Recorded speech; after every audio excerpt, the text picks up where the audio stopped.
당신은 아무리 보아도 위대한 주님의 제자입니다.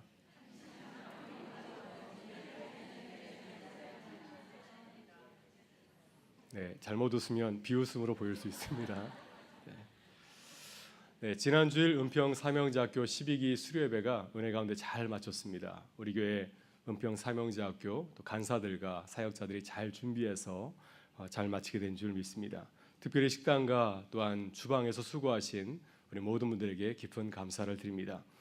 이제 은평 사명제학교 13기는 우리 교회에서 열립니다. 여러분, 내년 우리 교회에서 열리는 13기 은평 사명제학교에서 기도해 주시면 감사하겠습니다. 그래서 내년에도 또 우리 교회에서 또 많은 귀한 사역들을 세우는 기쁨이 넘칠 수 있기를 간절히 바랍니다.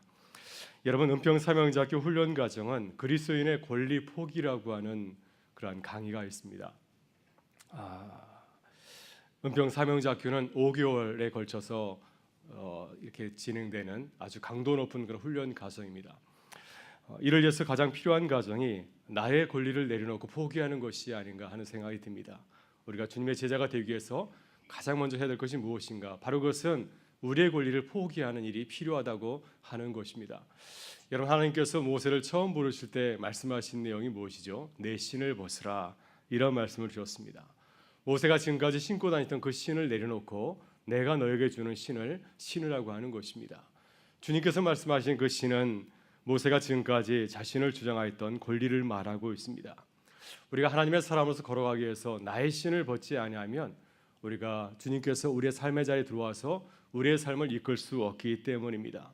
그러나 우리가 우리의 신을 벗고 또 우리가 주장하는 권리를 기꺼이 내려놓을 때 주님께서는 우리 인생 가운데 찾아오셔서 우리의 삶을 주님께서 원하시는 길로 우리를 인도해 가실 줄 믿습니다.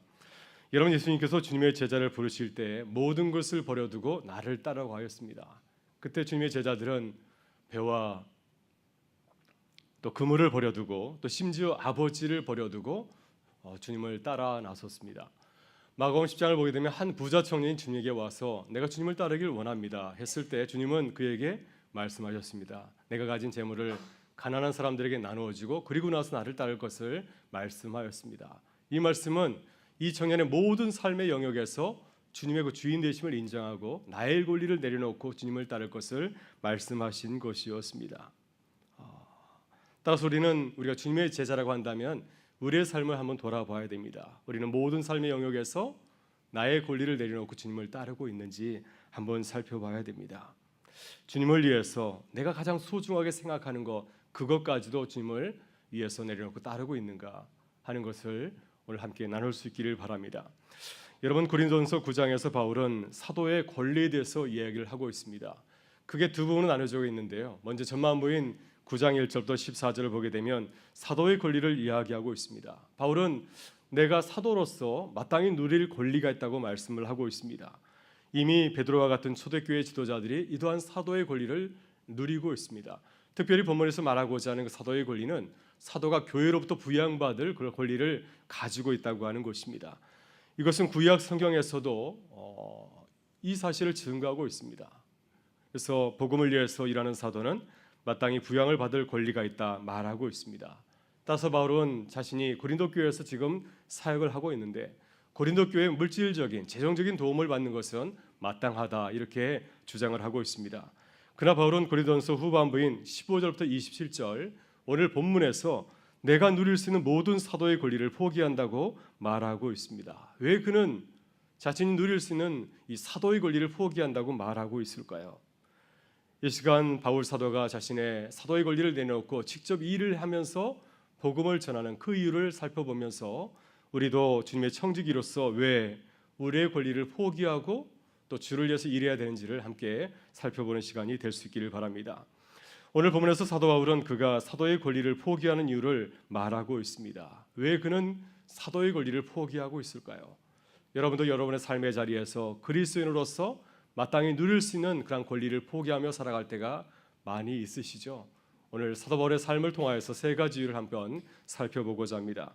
첫째, 바울은 자신의 복음 사역이 오해를 받지 않기 위해서 복음 사역을 위해서 사도의 권리를 포기한다고 말하고 있습니다. 15절에서 그는 자신의 권리를 포기하는 이유를 이렇게 밝히고 있습니다. 우리 15절의 말씀을 같이 읽어보겠습니다. 그러나 내가 이것을 하나도 쓰지 아니하였고 또 이 말을 쓰는 것은 내게 같이 하여 달라는 것이 아니라 내가 차라리 죽을지언정 누구든지 내 잘하는 것을 헛된 대로 돌리지 못하게 하리라. 아멘. 네, 바울은 내가 사도로서 누릴 수 있는 권리를 하나도 사용하지 않겠다고 말씀하고 있습니다. 내가 차라리 죽을지언정, 내가 차라리 죽는 일이 벌어진다 할지라도 내가 누릴 수 있는 권리를 하나도 쓰지 않겠다, 이렇게까지 다짐을 하고 있습니다. 이렇게까지 다짐하는 이유는 무엇이겠습니까? 고린도 교인들이 그를 향해서 오히려 오해를 하고 있습니다. 혹시 거짓 사도가 아닌가? 거짓 사도이기 때문에 자신에게 사도의 권리를 쓰지 못하는 것은 아닌가? 이렇게 생각하고 있는데 그들을 향해서 내가 자리를 죽을지언정 내 사도의 권리를 포기하겠다고 말하고 있습니다. 그 이유는 무엇이냐면 그는 이렇게 말하고 있습니다. 누구든지 내 잘하는 것을 헛된 대로 돌리지 못하게 하리라. 내가 교회로부터 부양을 받게 되면 혹시 이 일을 통해서 남들이 나를 의심할까봐, 오해할까봐 그것이 두려워서 내가 내 권리를 쓰지 아니하겠다고 하는 것입니다.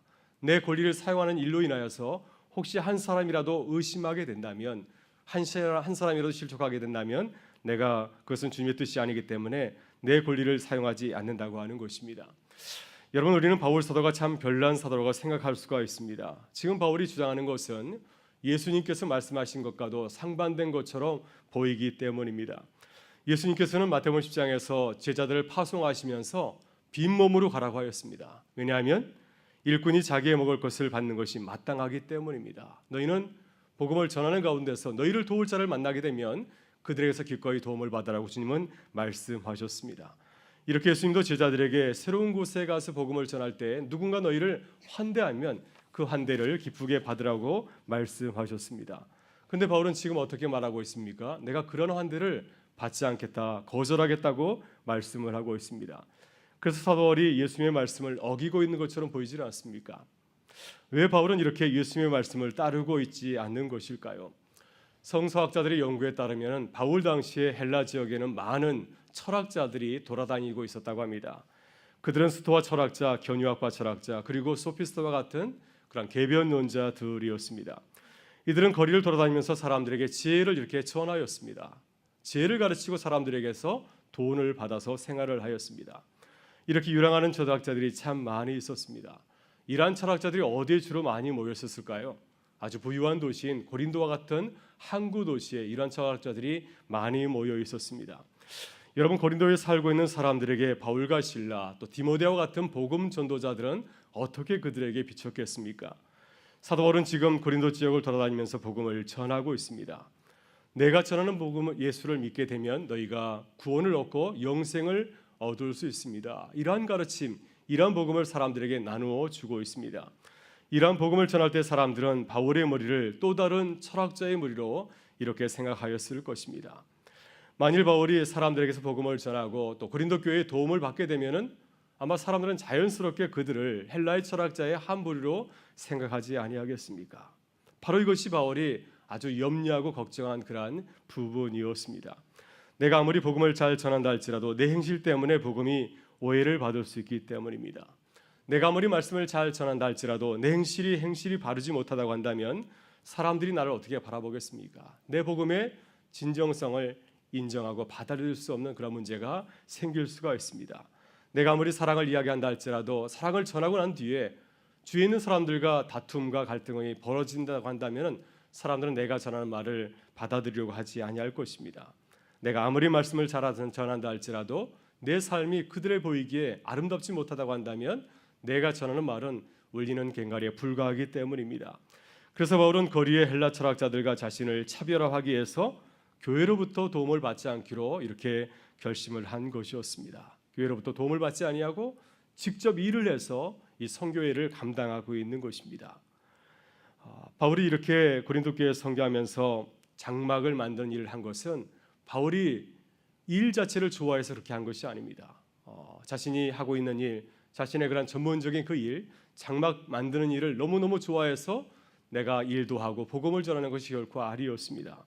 혹시라도 사람들이 나를 오해해서 헬라의 철학자의 한 부류로 생각할까 봐, 그리해서 복음이 잘못 전해질까 봐 그것이 두려워서 지금 바울은 교회로부터 도움을 받기를 거절하고 있는 것입니다.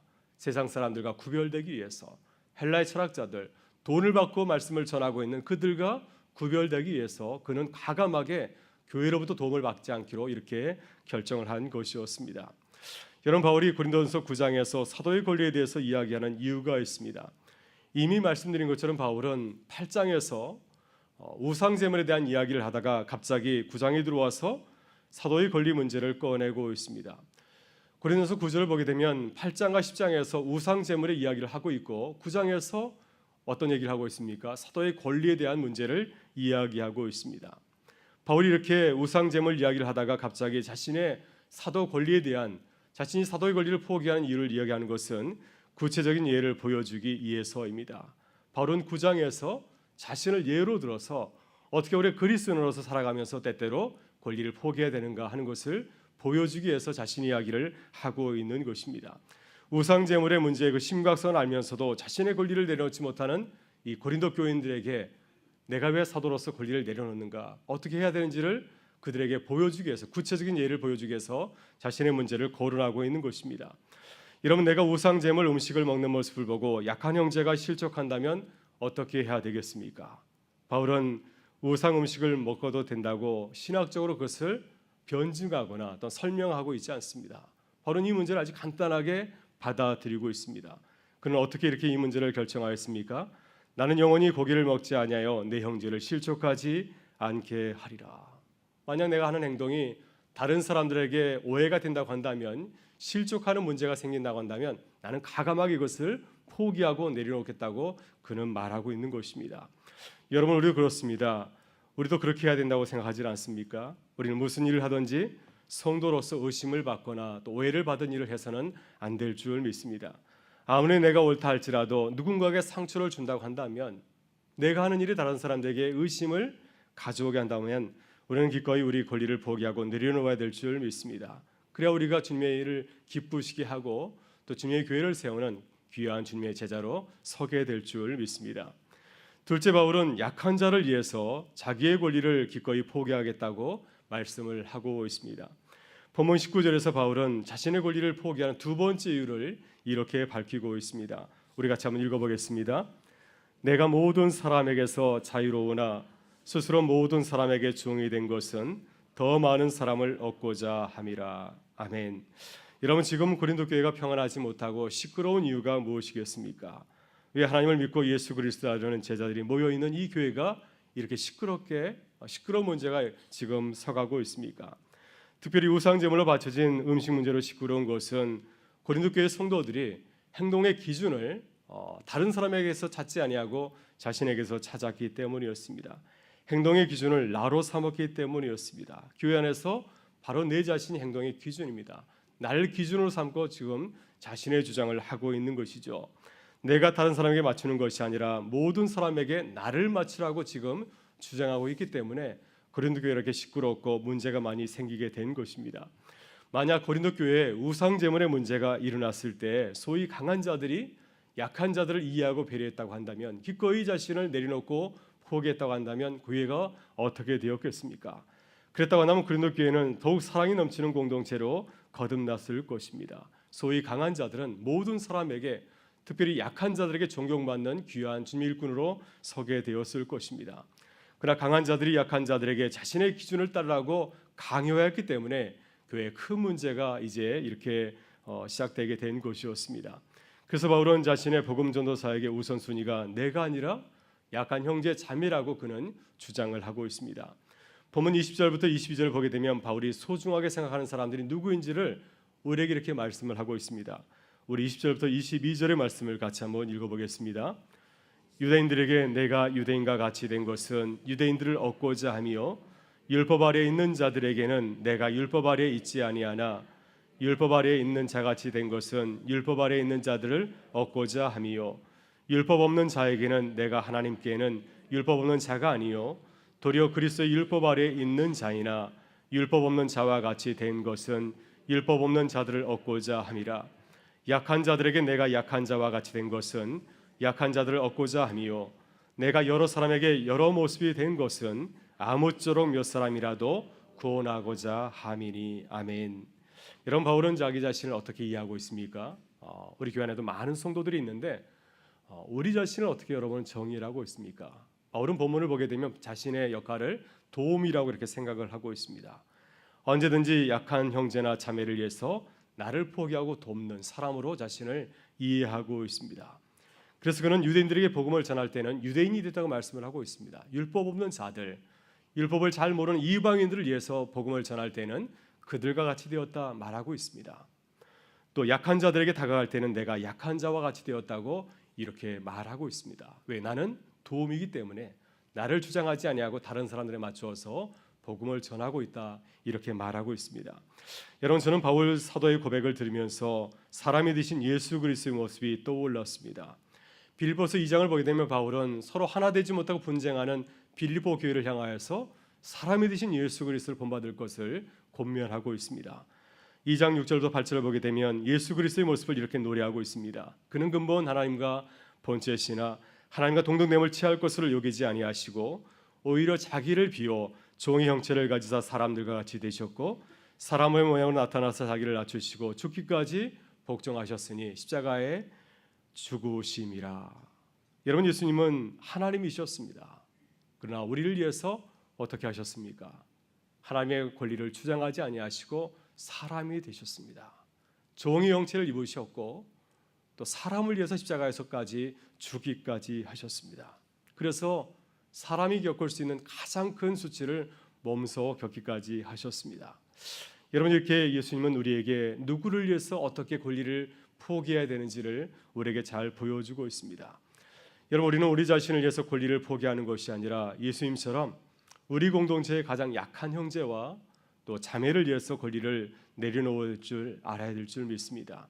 항상 권리 포기의 기준이 우리 자신이 아니라 우리의 약한 이웃이 되어야 될 줄 믿습니다.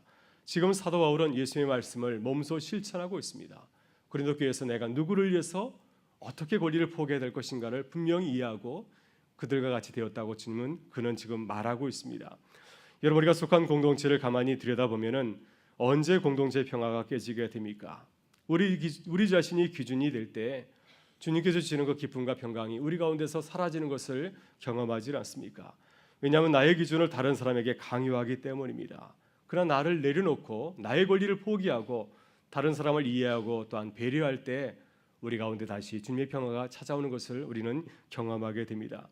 여러분, 우리들이 항상 어디서나 우리의 신분을 기억할 수 있기를 간절히 바랍니다.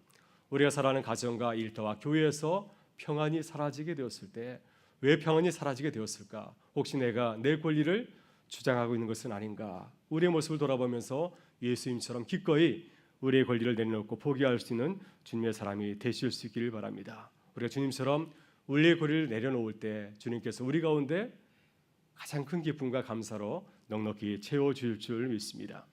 셋째, 바울은 나의 구원을 위해서 자기의 권리를 기쁘게 포기한다고 밝히고 있습니다. 본문 27절부터 26절, 27절을 보게 되면 바울은 자신의 권리를 포기하는 이유를 이렇게 밝히고 있습니다. 우리 26절과 27절의 말씀을 같이 한번 읽어보겠습니다.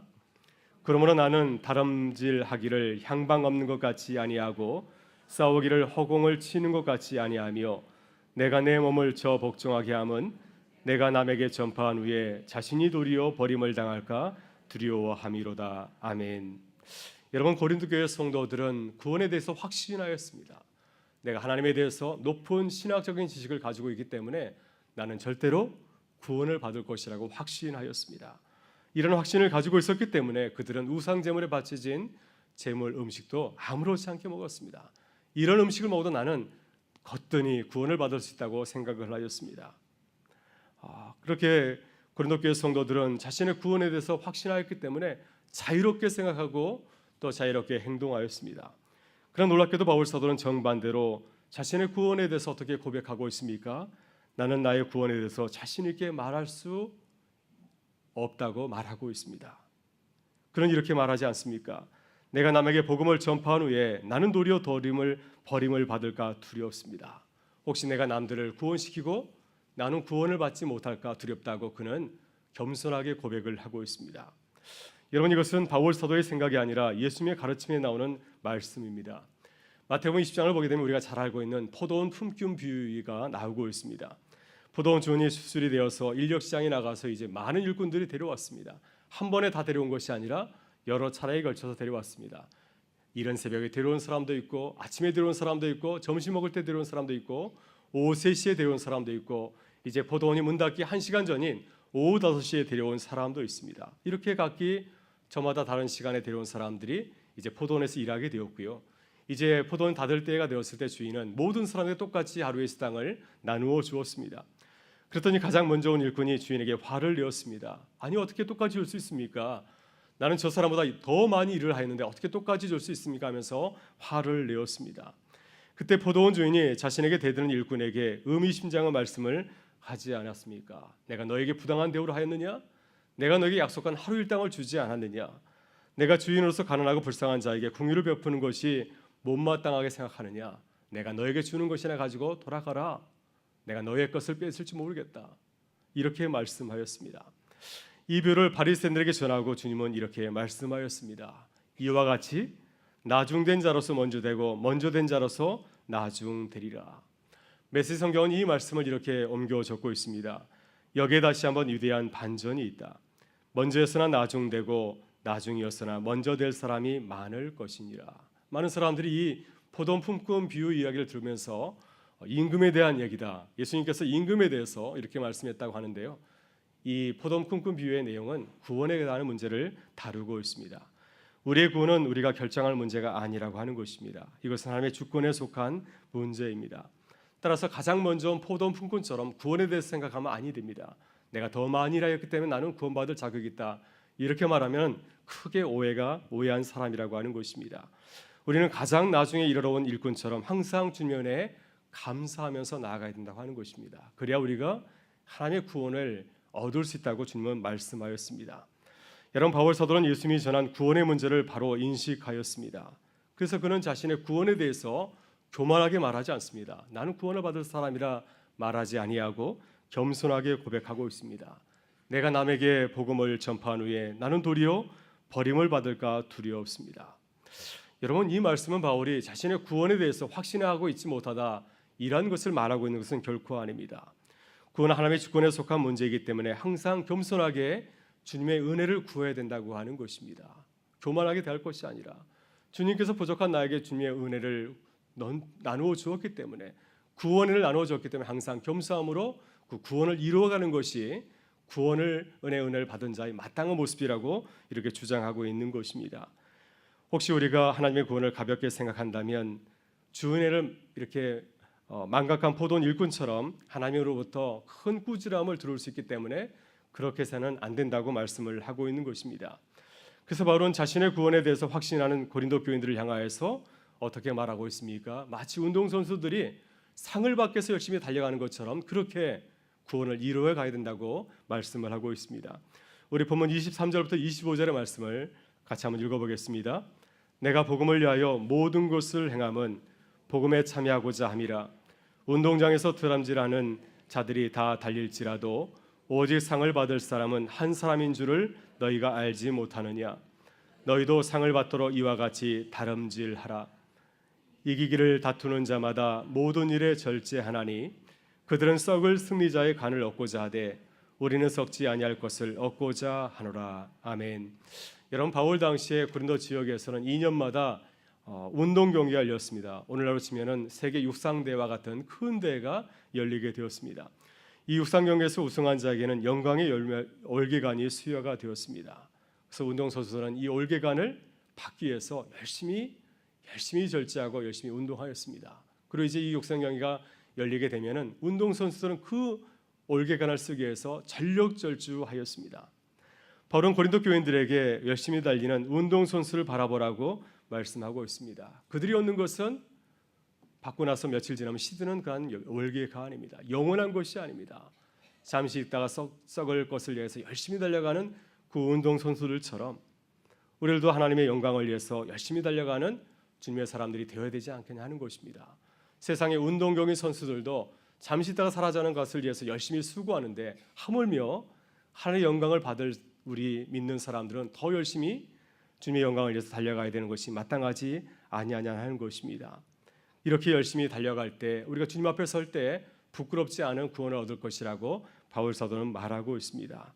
그래서 바울은 이 영광스러운 구원을 바라보기 때문에, 하나님께 주실 그 영광의 멸류관을 바라보기 때문에 운동선수와 같이 전력질주하고 있으며, 또 자신의 삶의 자리 가운데서 자신의 권리까지도 기꺼이 포기하고 나아가는 것입니다. 바로 여기에 사도 바울이 자신의 권리를 포기하는 이유가 있다고 말씀을 하고 있습니다. 이제 말씀을 마치고자 합니다. 이번 은평 사명제학교 12기 수료생들이 아울리치 전도 여행을 다녀온 간증을 하면서 이번 전도 여행 중에 자신의 권리를 포기하였다 하는 얘기를 들은 적이 있습니다. 제가 그 말씀을 들으면서 큰 은혜를 받았습니다. 팀원 간의 의견이 서로 상충될 때 기도하면서 나의 의견을 내려놓았다고 하는 것입니다. 내 주장, 내 권리를 내려놓았다고 하는 것입니다. 그래서 나를 내려놓고 이 팀의 평화를 위해서 자신을 희생했다고 하는 얘기를 들은 적이 있습니다. 저는 그 간증을 들으면서 수료생들이 참 좋은 훈련을 받았다는 그런 생각을 하면서 하나님께 감사를 드렸습니다. 여러분, 우리가 주님의 음성을 듣는 것도 참 중요하지만 보다 중요한 것은 우리가 중요한 순간에 우리의 권리를 내려놓는 것이 아닌가 하는 생각이 듭니다. 왜냐하면 우리의 권리를 내려놓을 때 비로소 주님께서 우리를 통해서 주님의 역사를 시작하시고 이루어갈 수 있기 때문입니다. 사랑하는 여러분, 우리는 주님의 제자로서 우리의 권리를 포기하고 있습니까? 우리의 삶의 자리에서 주님께서 우리에게 바라실 때 기꺼이 우리의 권리를 포기하고 있습니까? 복음을 위해서, 약한 이웃을 위해서, 그리고 나의 구원을 위해서 기꺼이 나의 권리를 내려놓고 달려가는 주님의 제자의 삶을 살아가고 있습니까? 우리의 삶의 자리에서 주님을 위해서 기꺼이 우리의 권리를 내려놓는 주님의 사람들이 되실 수 있기를 주의 이름으로 축원합니다. 함께 기도하시겠습니다.